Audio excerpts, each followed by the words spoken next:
Okay, a monkey is there. To make things worse, the monkey has been bitten by a scorpion. The monkey is right now intoxicated. Right? The monkey just went to the bar. Right? So, similarly, my mind is like a monkey. And imagine a mind which is, why is it like a monkey? Is jumping from one place to another place, jumping,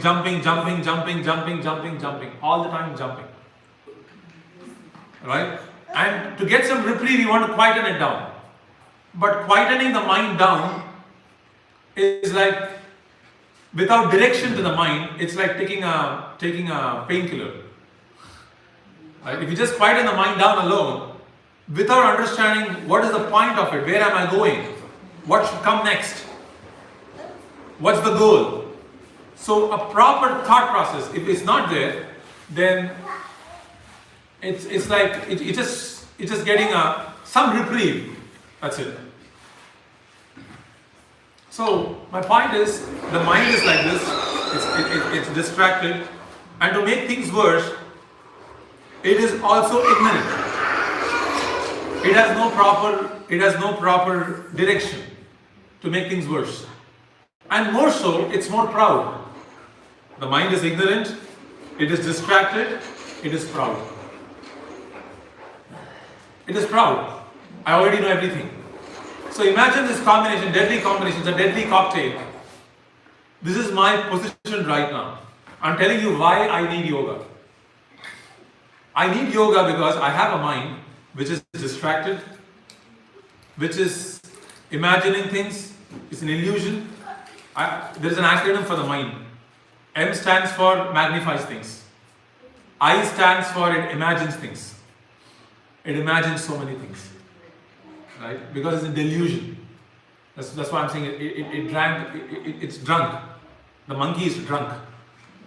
Right? And is bitten by a scorpion because there are so many problems. There are kids, there are children, there is the boss, there is my work, there are bills to pay. Now imagine all this coming together in one place. I'm an illusion. I'm distracted. I'm proud. And there are so many problems.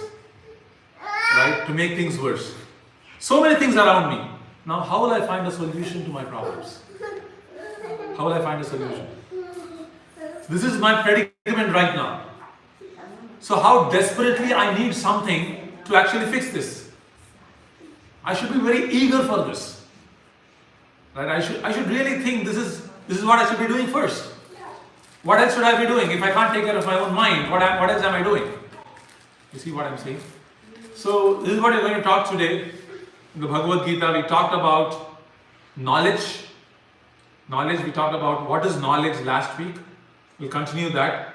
Because knowledge is what brings the mind and directs the mind. It says, this is what is good for you. Knowledge means to be aware of what is good for me. This is called knowledge. And ignorance means to misplace what is good for me in the wrong object. That is called ignorance. So, I will talk further on what is knowledge and what is not knowledge. And by understanding that, you will realize your mind is captured like a fish, like a birds are captured by a net. It is captured. When the bird is captured by the net, it cannot go anywhere, right? Similarly, when you cultivate knowledge, the mind cannot have its pranks anymore. It's over. Because you have a strong realization of what is good for you. You have a strong realization of what is painful for you. And the mind is captured. The mind's distractions won't happen. Just like when a child is, when there is a good adult around the kid cannot do anything stupid. Is it not? I would suggest one person can take care of the kid so that others can pay attention.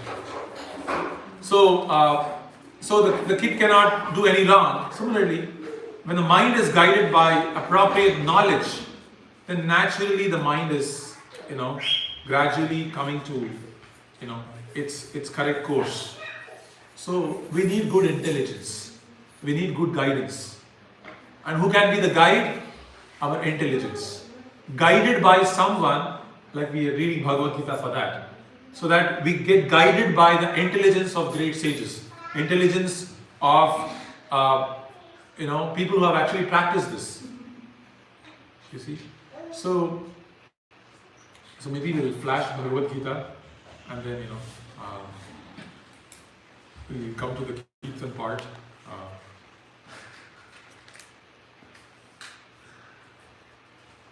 Or maybe should we do Kirtan first? What do you think?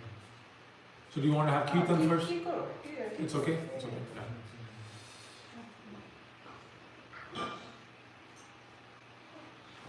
So we discussed about few qualities of knowledge last week, which is humility, pridelessness, ahimsa, non-violence, simplicity, tolerance. We discussed a few qualities of knowledge. But before even I go there, one thing I want to talk about is, in order to understand what is knowledge, I have to understand something about what is ignorance. So, understanding about ignorance constitutes knowledge. What is ignorance? To think I am a bag of flesh, bones, mucus, urine, stool covered by 2mm skin is what is me. To see others like that and to see myself like that is ignorance. Right? So I spend my whole life satisfying the desires of the senses. The senses are demanding. When I look at a certain object, what happens? The mind is going through these senses and is desiring, I want to enjoy this. And the mind is touching that object and is coming back and is telling the intelligence, plan something so that I can get this. And the intelligence starts thinking, okay, you like this? The intelligence starts thinking, okay, you like this? You like this girl? Intelligence starts thinking, okay, maybe ask her phone number. And how do you do that? You learned this pickup line the other day. Okay, do this. The intelligence tells the senses and the senses does that. So right now, the mind is going through the senses and going through the different sense objects. And it's thinking, the intelligence is thinking, if I simply satisfy these senses, I'll be happy. If I satisfy my eyes, I give whatever it wants, I'll be happy. Just like I could think, I'll give my children whatever they want, they'll be happy. No. I give children whatever they want, then they just become more greedy. Right? They become more adamant. They become more self-centered. Is it not? So similarly, I think these senses are me.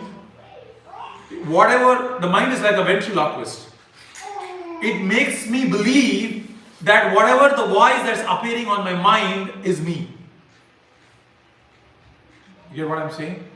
Whatever voice that's there is coming from the mind is me.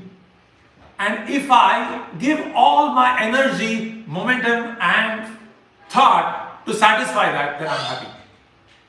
Boom. I feel like smoking this, let me smoke. I feel like drinking, let me drink. I feel like waking up all day, okay, let me do this. I don't feel like sleeping, let me not sleep. Whatever I feel is who I am. This is the disease. The feeling is different, I am different. Okay, there is I and the feeling are not the same. This is the ABC of yoga. The feeling is, so when you slow down, this is what is supposed to happen. But in most cases, because there is not sufficient guidance later, after that, people don't understand this is what is supposed to happen. When you slow down, you have to recognize the difference between the voice and the person who is recognizing that voice. So I think if I simply satisfy these desires over and over and over and over, I'll be happy. Try this in your own life. Try this. If you don't believe me, try this in your life. And many people have tried this. Satisfy the senses again and again, more and more and more. More money, more shopping, more sex, more this, more that. Whatever my senses demand, let me satisfy. Try this. You'll never be happy. Try this. If you don't believe me, try this over and over and over again and try this. If satisfying the demands of the senses made us happy, celebrities will be the happiest people. If satisfying my sexual proclivities is the happiest thing, then prostitutes will be the happiest people on earth. Is it not? If whatever I want, whatever my senses want, I will do that. Let me do it. Then they must be the happiest people on earth. Celebrities have every resource you could think of to satisfy the demands of their senses. You have money. With money you can satisfy all the desires of the senses. Whatever you want. Money, the boyfriends, girl, whatever you want. People are after you. So this is ignorance to think. Ignorance means that causes you pain. That which causes you pain is called ignorance. Right? So the thinking that I could do anything my senses want and I'll be happy. This is ignorance. So when a person gets frustrated by this, oh, this is so boring. I'm tired of being pulled by my senses. I'm tired of this. Such a person who's tired of illusion, like a person who's traveling on a desert becomes very weary. He becomes very tired.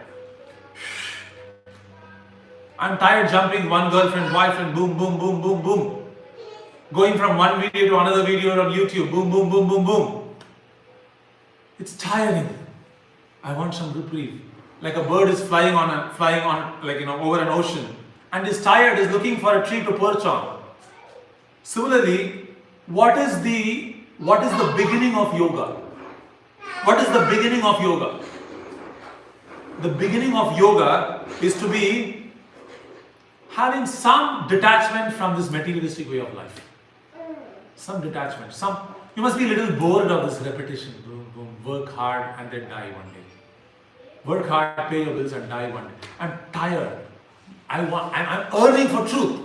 This earning, this surge, this fire within you is what is the qualification to be a yogi.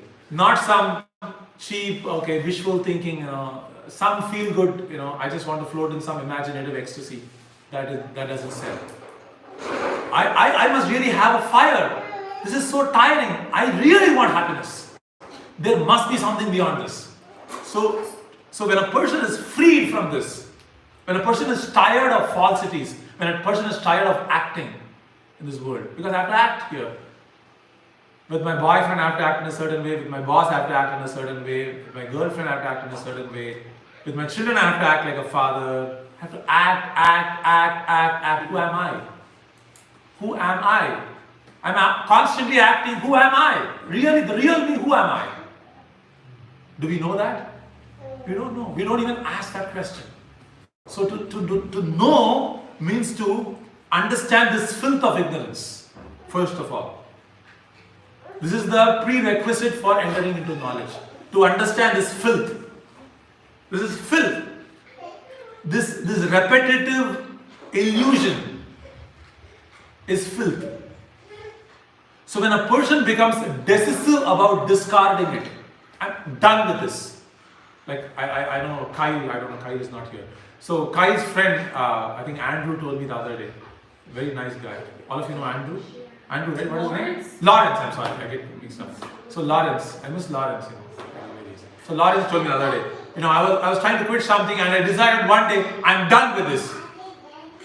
I'm done. And all of us have had some feeling like that, I'm done with this.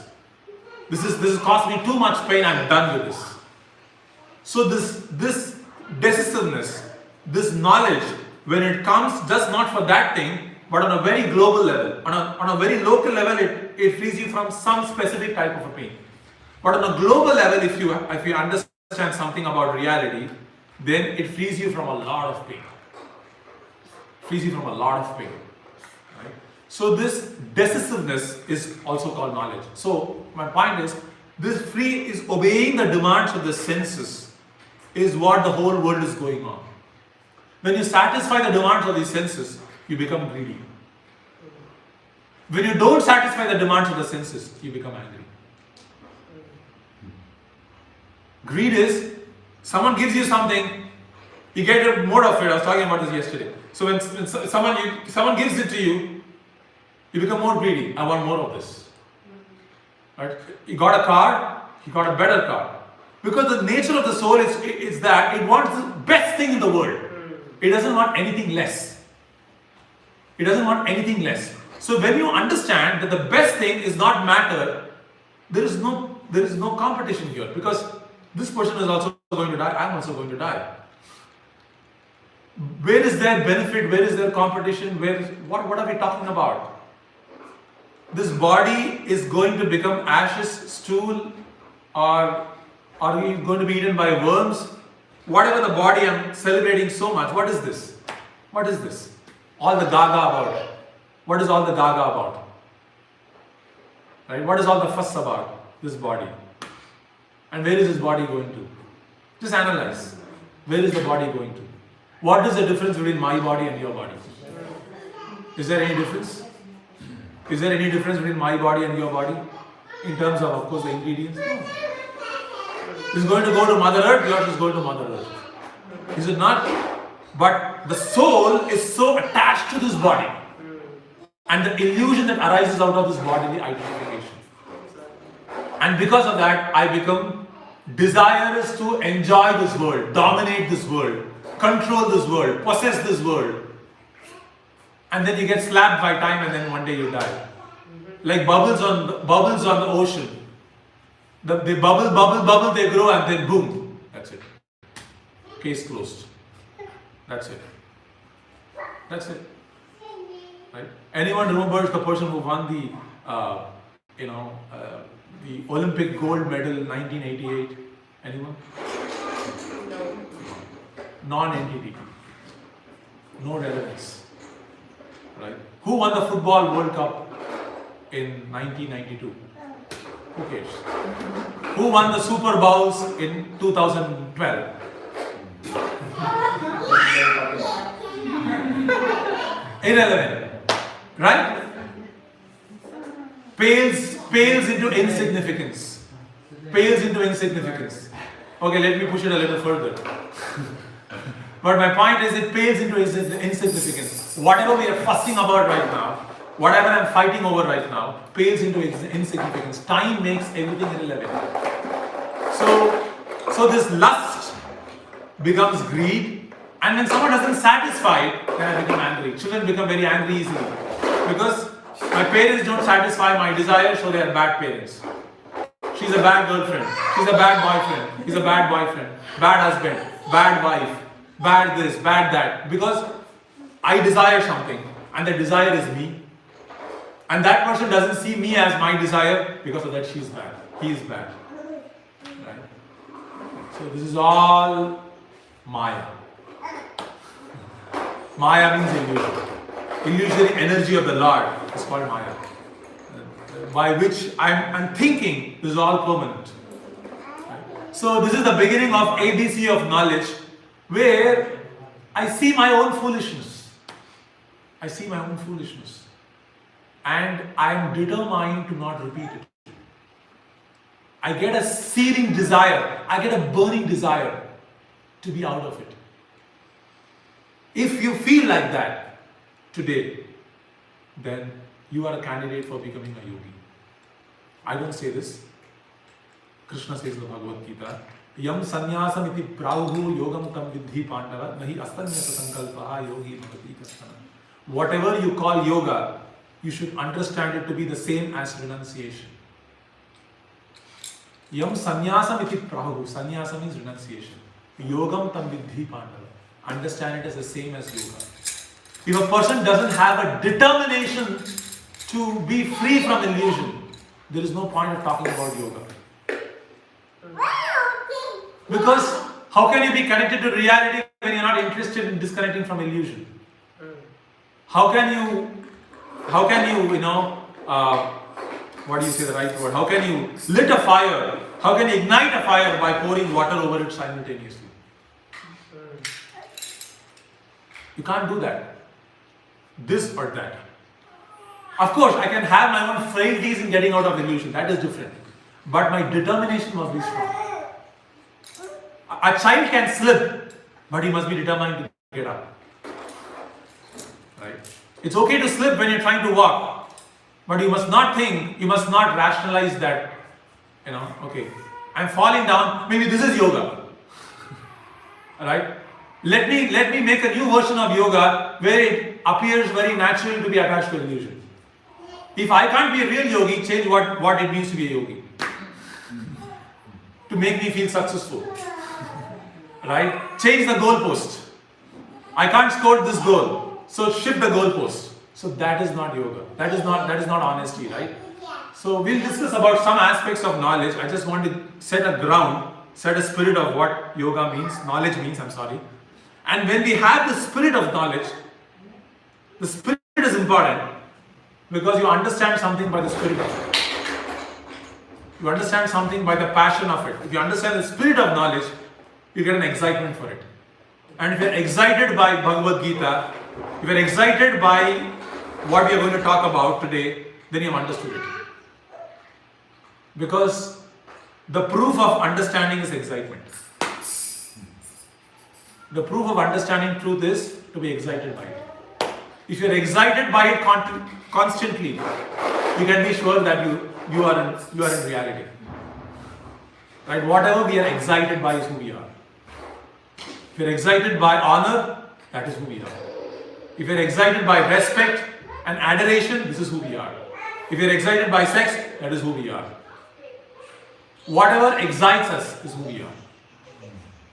If we're excited by truth, then we are actually of the nature of truth. So what excites us? So let's try our best to be excited by what we are going to see today, so that lesser things don't excite us. Illusion doesn't excite us. Right? We can spot its pranks. That's the whole point. Okay, so let's go over it. I think we read until self-control. I think we are in a good spot. Oh, did we read renunciation as well? Did we read renunciation or no? Okay, if you don't remember, it's as if you discuss. So these qualities that you see, humility, pridelessness, maybe we can read a few of them and you can repeat to internalize it within yourself. You can repeat after me. Humility, pridelessness, non-violence, tolerance, simplicity, approaching a bona fide spiritual master, cleanliness, steadiness, self-control, renunciation of the objects of sense gratification, absence of false ego, the perception of the evil of birth, death, old age and disease. You repeat one more time. Humility, pridelessness, non-violence, tolerance, simplicity, approaching a bona fide spiritual master, cleanliness, steadiness, self-control, renunciation of the objects of sense gratification, absence of false ego, the perception of the evil of birth, death, old age and disease.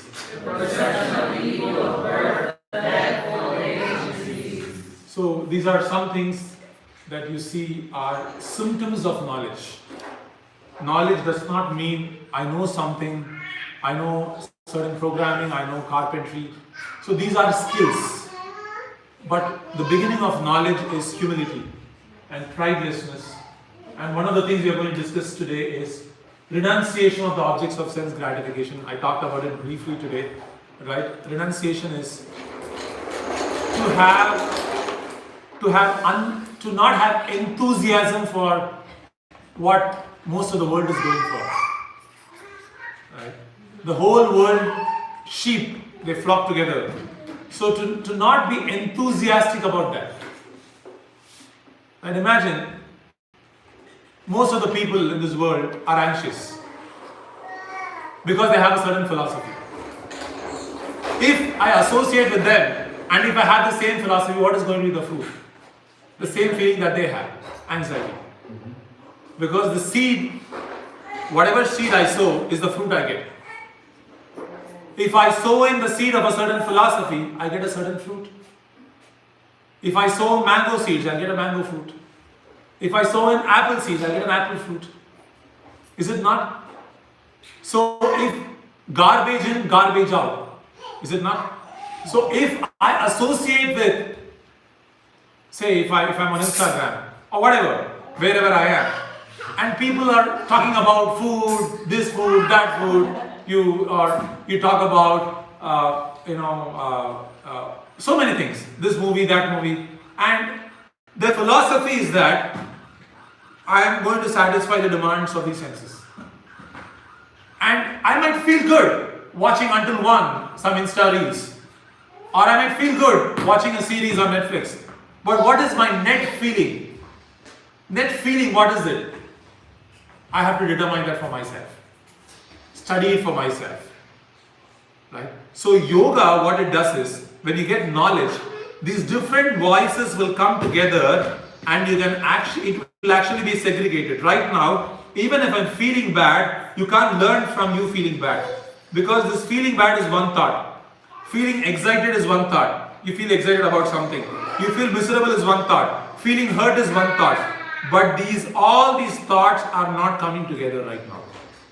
You hear what I'm saying? You have so many thoughts in your mind. You have so many experiences. But these experiences are not coming together.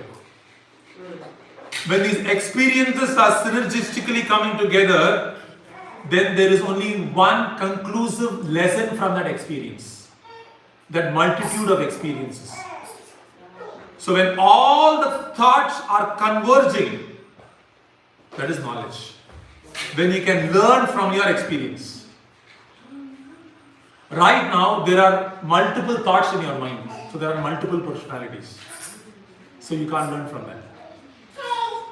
So renunciation means to renounce the philosophy of the mass of this world.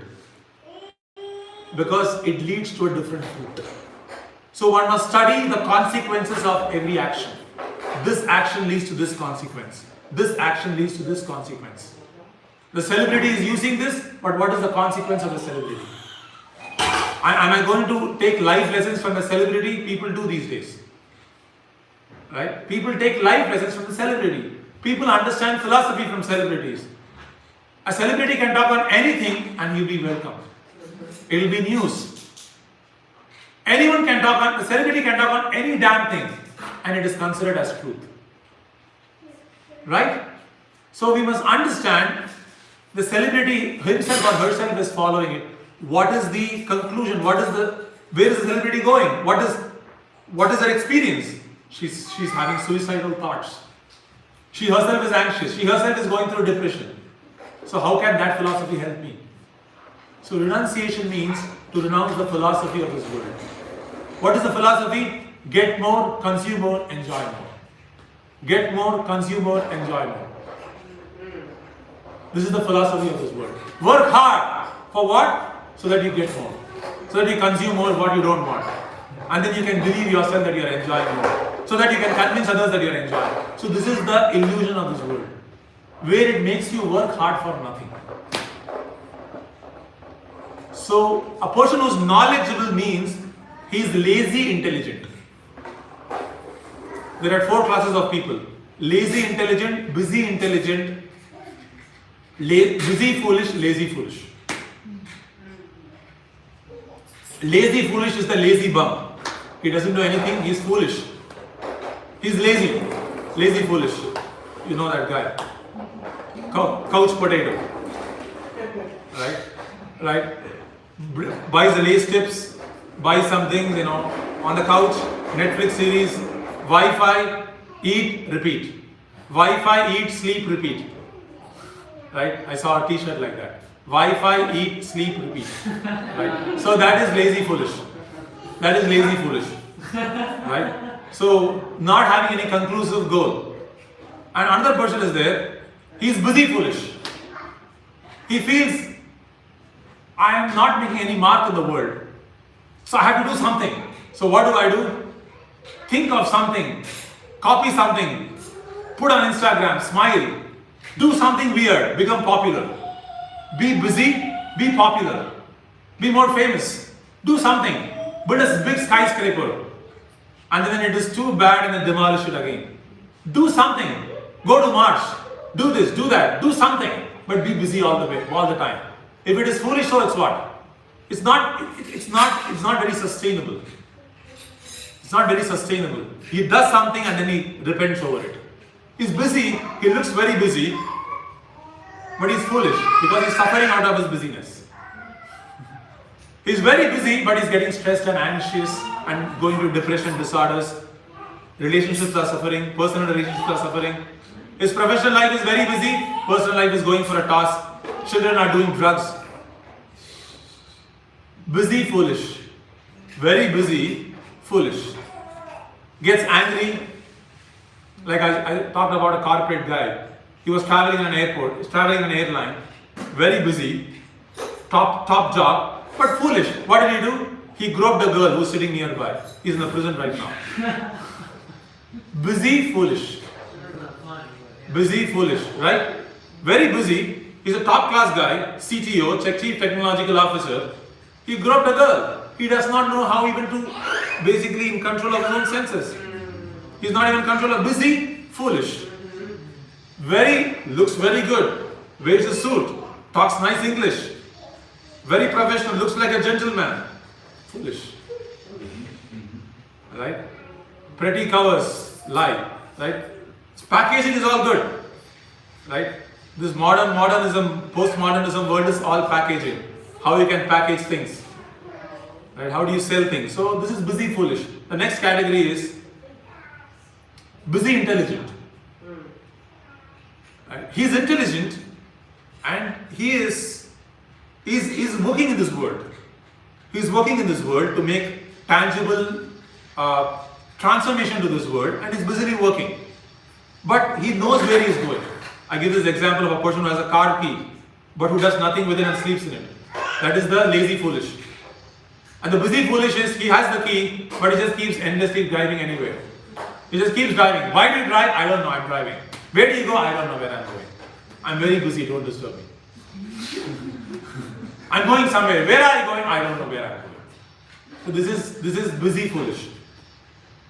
Busy intelligent means he knows where he is going. He's busy, he knows where he is going and he's driving there. This is busy intelligent. Right? He knows this is where I'm going. I know this. I'm not this body. And simply following the demands of the senses will not make me happy. I'm very busy, but not busy to shop, not busy to simply watch useless things on the internet. I'm busy because I know this is what will create transformation to this world. I want to make this world better. I want to make myself better. So he knows what he's doing. He knows he's not this body. He knows simply by satisfying, the desires of people, they will not be happy. People become happy not by enjoying this world.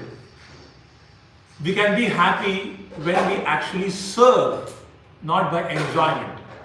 By enjoying the senses, one cannot be happy. And serve who? Serve what? Serve is a very empty word. Serve what? Serve who? So one understands, this whole world belongs to God. I'm a servant of God. And God is present in every heart, every person's heart. And by seeing everyone as a part and parcel of God, and by understanding I'm a servant of God, then what happens?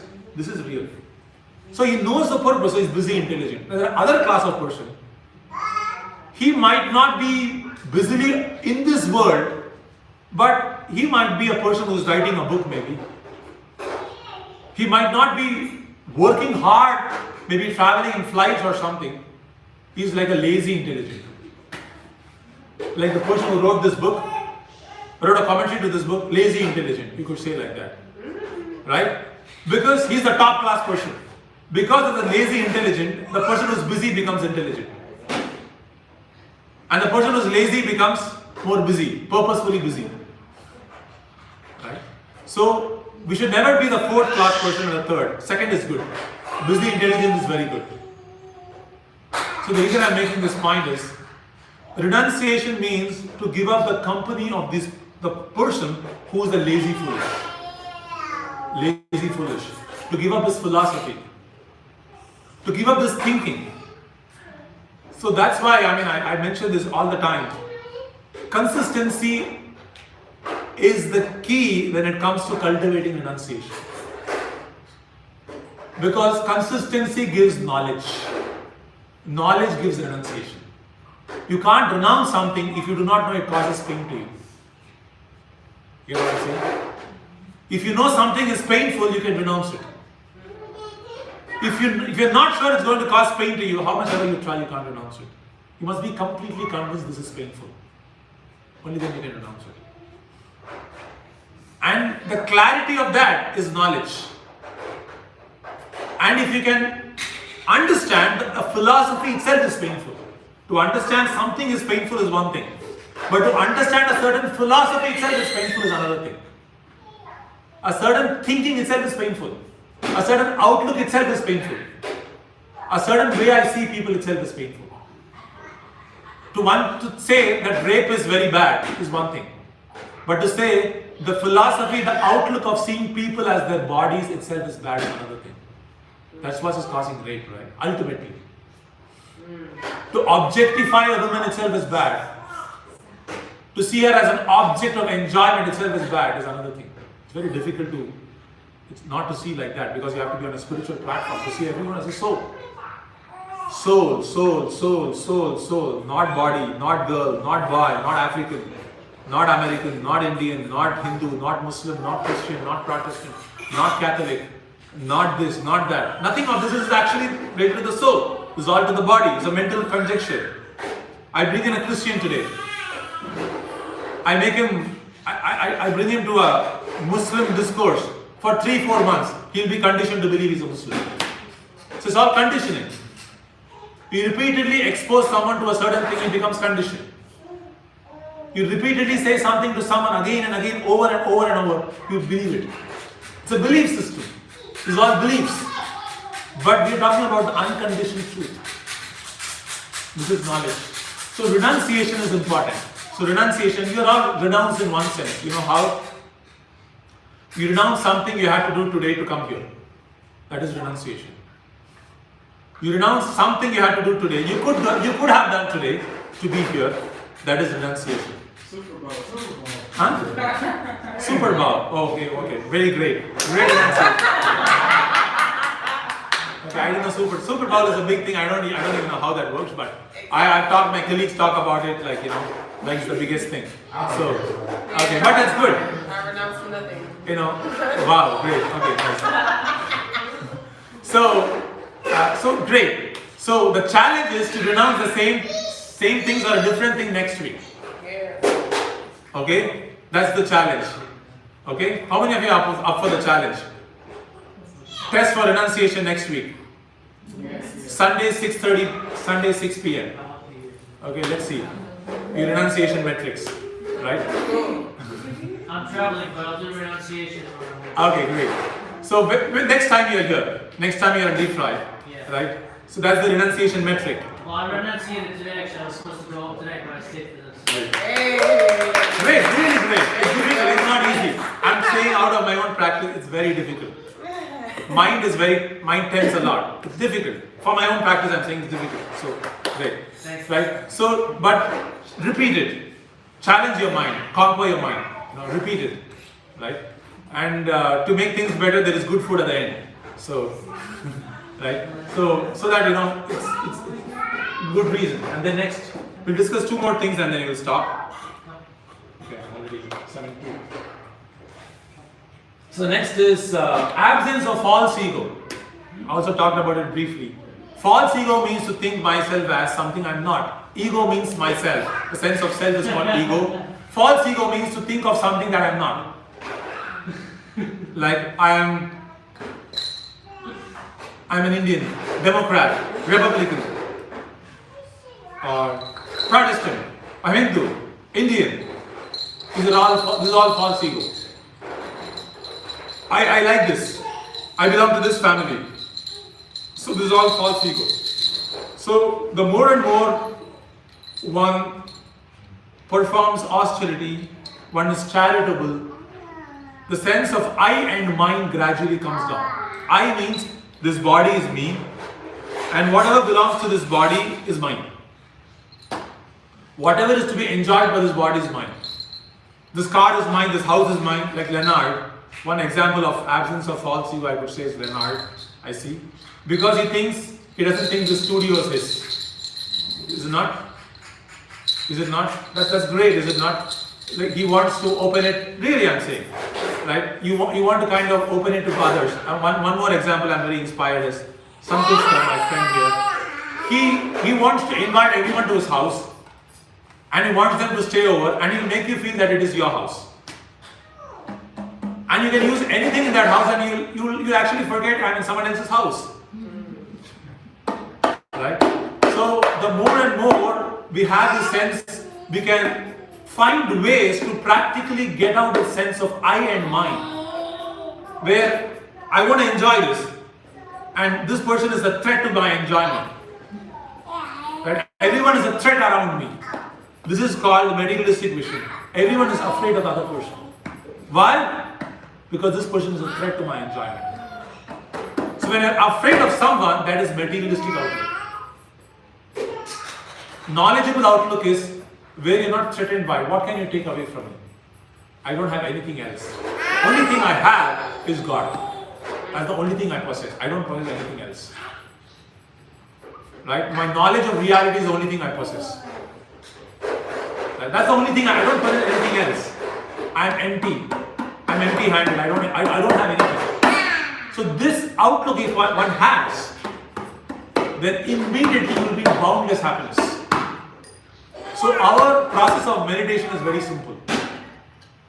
Our process of meditation, according to Bhagavad Gita, is very simple. To fix the mind, all you have to do is just one thing. Just one thing. What is it that? I tell you what not to do. As long as you think that this world is yours, your mind will forever be distracted. Whatever meditational technique you can practice, I don't care. You can practice vipassana, you can practice silent meditation, you can practice whatever you practice, it's okay. But your mind will go to that object you think you possess. And it will trouble you, you'll be anxious. You can't just get out of it, you can't just dismiss it. No. So the best way to get out of it is to actually understand this world doesn't belong to me, it belongs to God. Because it doesn't belong to me. So as long as I want to control this world, my mind has to be agitated. As long as I have to be a master of this world, a master of other people, mind will be, why do you not listen to me? Because I'm your master. You're supposed to listen to me. I did this to you, so I became your master by doing this to you. So my charity has some ulterior motive to it. I did something to you, I become your master. Now why don't you listen to me? So then my mind becomes anxious. I become distracted. So the way to get out of this meditation, the way to get out of this distraction is absence of false ego. When a person is absent of false ego, his mind will be fixed. There is nothing to be distracted by. What can distract you? Is there something to be distracted by? What is there to be distracted by? Everything belongs to God. What will be distracted by? Is there a second thing that doesn't belong to God? No, so what will you be distracted by? Is there something to be distracted by in the first place? No. There is nothing to be distracted by to be distracted. When there is no false ego. When there is no false ego. One sees that this whole world belongs to Krishna, God. This is called Krishna consciousness. Consciousness of seeing everything in God and God in everything. This is called Krishna consciousness. When one comes to that consciousness, then there is nothing to be distracted by, nothing to threaten you. You are in bliss right now, here and now. You don't have to practice something for 10 years to be perfect. No, right here and now. Immediately, right now. But of course, it requires great intensity and perseverance, of course. And the next thing is perception of the evil of birth, death, disease, and old age. You like that? Okay. Okay. So I'll finish in 5 minutes the philosophy. I don't know if you want to go a little further. I thought maybe I should keep them. Or if you like this whole thing, that I can continue. No, that's okay. Just the lights help so much. The light helps. Oh, we don't like. Okay, very nice. Okay. It's the false ego, you know. One sense you're right. Right. It's like, yeah. So the next thing is the perception of evil of birth, death, disease, and old age. I talked about that briefly as well earlier. So one must see the pain in the bland, repetitive life people live. How much ever you do this world, you try to enjoy this world, there is suffering. This is what Buddha saw actually. Everyone has heard about Buddha here, right? So Buddha saw this actually, that whatever you do in this world, suffering is there when you interact with matter. What is the suffering that no one can escape? Death, disease, old age, and then repeated birth. It is a very nice song. I can sing one line from that. Punarapi jananam, punarapi maranam, punarapi janani jathare shayanam, punarapi jananam, punarapi maranam, punarapi janani jathare shayanam, iha samsar bahu dustare, iha samsare bahu dustare, kripaya pare pahi murare, bhaj govindam, bhaj govindam, govindam bhaj mudhamate, bhaj govindam, bhaj govindam, govindam bhaj mudhamate. This song actually says, you're repeatedly being born, you're repeatedly dying, you're getting disease, you're getting old, you're doing this over and over and over and over and again, all that fuss, but so much pain because of this body. All the pain is because of this accepting this body, identifying with this body. Why don't you identify with who you are really? Why fake it? How long will this game, how long will this game continue? Why do you perpetrate this game of identifying with this body and suffering? Right? So, perception of evil of birth, of death, disease and old age is to understand whatever people do in this world, ultimately everyone suffers in different ways. Ultimately everyone is suffering. Elon Musk is suffering, the ant is also suffering. Everyone is suffering because of identification with illusion. Everyone is suffering. So when a person understands there is no second option apart from understanding truth, then he surrenders. Surrender comes when you understand there is no choice. Okay, there is truth A and there is my version of truth B. Then you won't surrender. When a person has realized actually there is only one choice, and that is to understand what is true, then you will surrender. So this is the third point. So we discussed three things today. First is renunciation of the objects of sense gratification, absence of false ego, and third thing is perception of evil of birth, death, and disease and old age. These are symptoms of a person who has knowledge, who has an understanding of reality. And when this happens, what happens? All your thoughts will converge.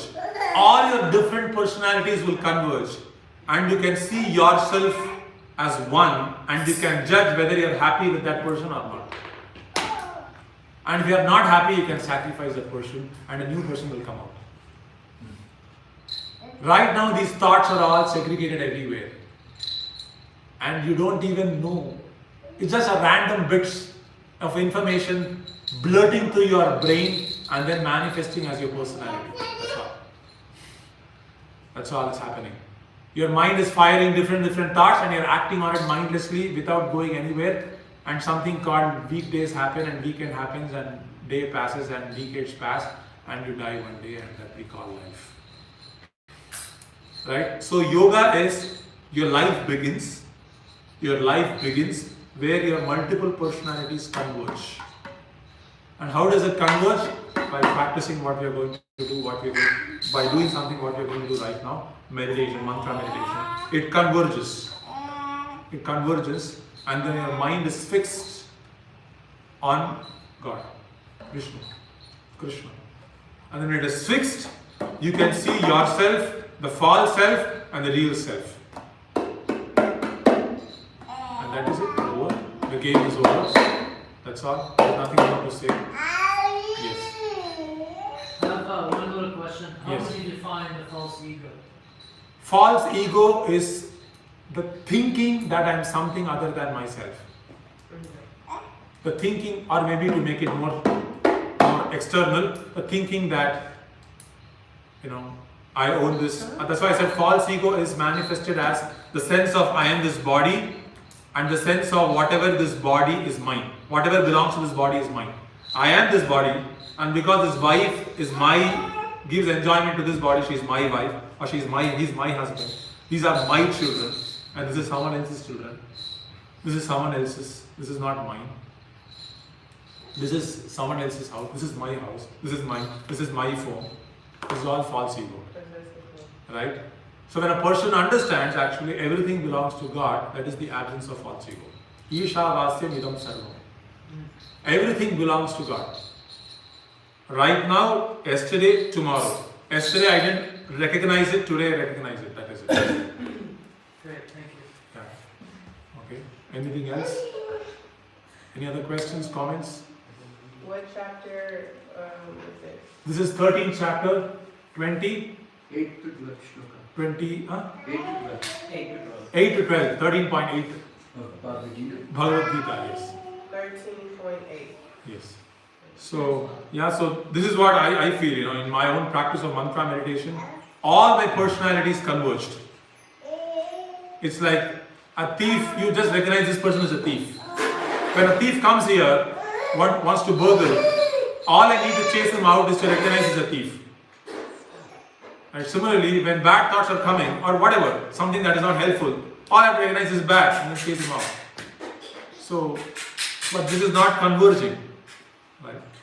So, we are just mindless right now. So, this mantra meditation is very simple. So, we do kirtan for some time, right? For 7:15, okay, already. So, who's getting late? Who is getting late? Okay. So, let's do kirtan for 5 minutes. 5 minutes, and then we can have japa, mantra meditation for another 5 minutes.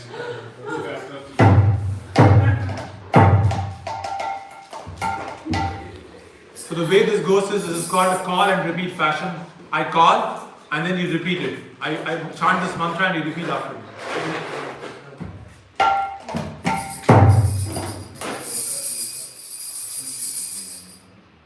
Hare Krishna, Hare Krishna, Krishna Krishna,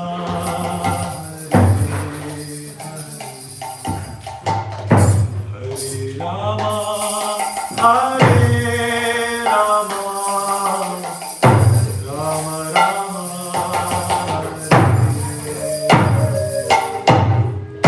Hare Krishna.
just soak into the mantra alone. I'm just playing this to have for it to have some beat, but the focus is the mantra itself. To just soak into that mantra. Forget everything else. Hare Krishna, Hare Krishna, Krishna Krishna, Hare Hare Rama, Hare Rama, Rama Rama, Hare Hare. Hare Krishna.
Rama, Hare Rama, Rama Rama, Hare Hare.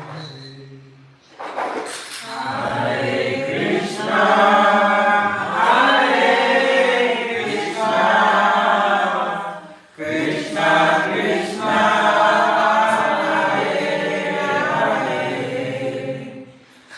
Rama,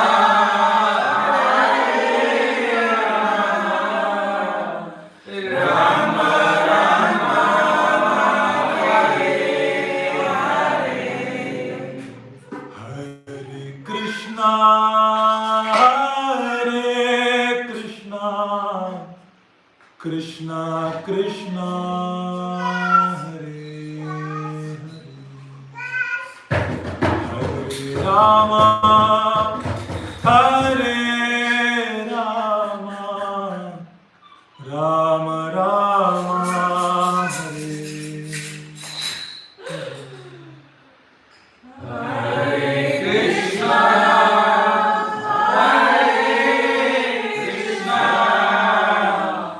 Krishna Krishna,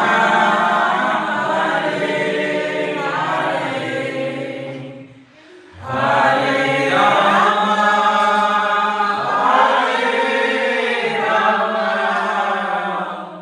Rama Rama,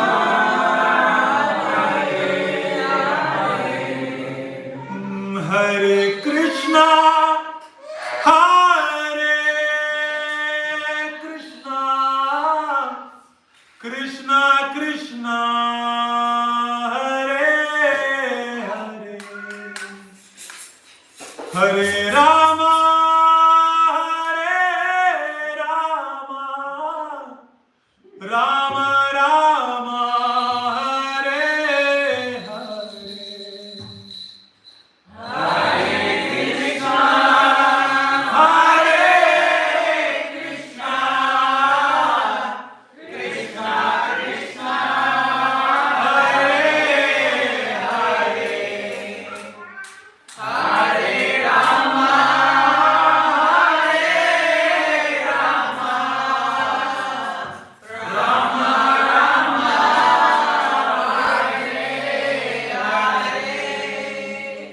Hare Krishna, Hare Krishna, Krishna Krishna, Hare Hare,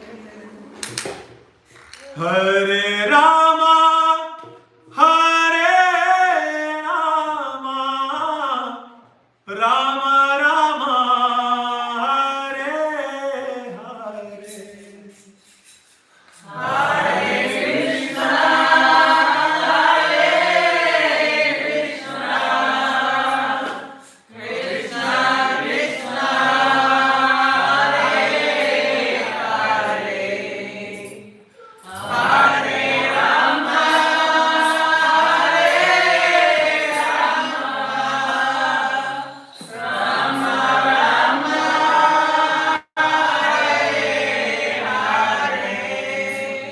Hare Krishna, Hare Krishna, Krishna Krishna, Hare Hare, Hare Rama, Hare Rama,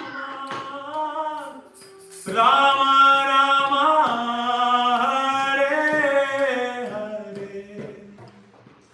Hare Krishna,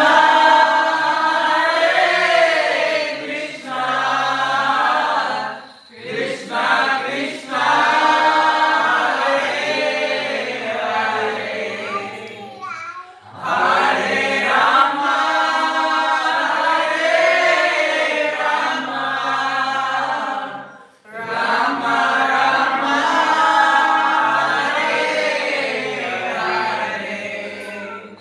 Hare Krishna, Hare Krishna, Krishna Krishna, Hare Hare, Hare Rama, Hare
It's better without musical instruments, I think, right?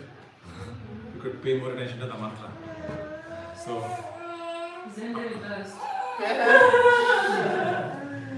that's why I said I don't have to talk about the mantra meditation, it proves itself. So it's very wonderful. So we can do a japa, what we call. So this is called kirtan.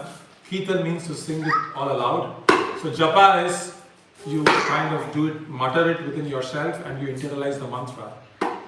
So when one chants this mantra, then one naturally is clarified of his love for illusion. Our taste for illusion dies down because of being purified.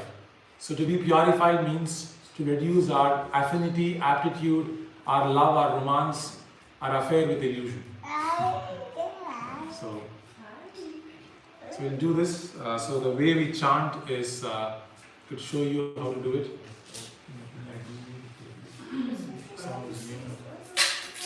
One week.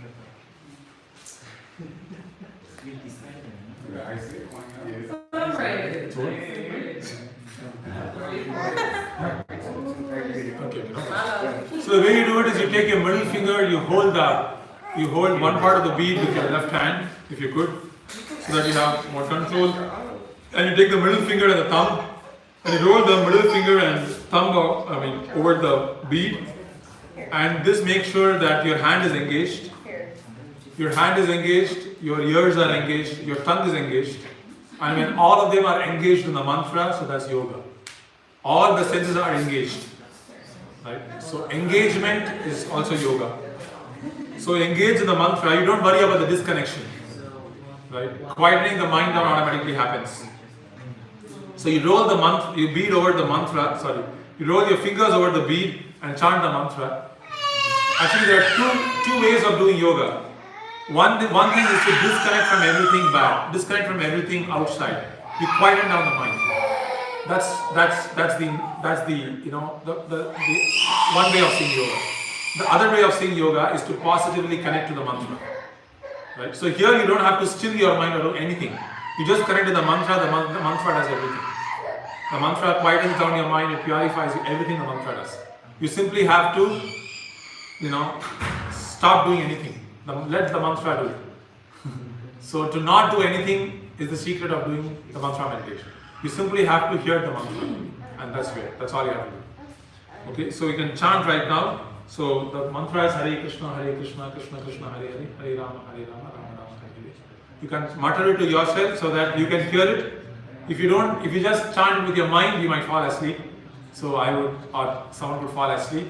The good way to do it is chant this sound with this audio, like this audible to you, but not too audible to others. Like Hare Krishna, Hare Krishna. You can hear it, but not others can hear it too much, and not that we hear it nothing at all. So this is the ideal way, in my opinion. So if you can chant like that, this has 108 beats. It takes 7 minutes, so we can start right now. Hare Krishna, Hare Krishna, Krishna Hare Hare, Hare Rama, Rama Rama, Hare Hare, Krishna Hare Krishna, Krishna Krishna, Hare Hare, Hare Rama, Rama Rama, Hare Hare, Krishna Hare Krishna, Krishna Krishna, Hare Hare, Rama Rama, Hare Hare, Krishna Hare Krishna, Krishna Krishna, Hare Hare, Rama Rama, Hare Hare, Hare Krishna, Hare Krishna, Krishna Hare Hare, Rama Rama, Hare Hare, Krishna